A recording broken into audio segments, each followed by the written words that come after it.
Bihari doctor Hafiz Mahboob Ahmad Shahzad in charge نمائندگان PN news بہاری مرکزی نائب امیر جماعت اسلامی پاکستان حافظ لیاقت بلوچ کی بہاری آمد نو منتخب ضلعی امیر چودھری طارق محمود جٹ کی حلف برداری میں شرکت تقریب میں قائم مقام امیر صوبہ صہیب عمار صدیقی طفیل برائچ اور چودھری علی وقاص ہنجرہ کی شرکت۔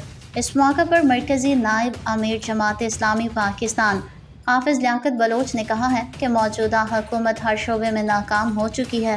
حکومت اپنے اقتدار کے 250 دن مکمل کر چکی ہے، لیکن حکومت کی کارکردگی بالکل صفر ہے اور زراعت کی کمر توڑ کر رکھ دی ہے۔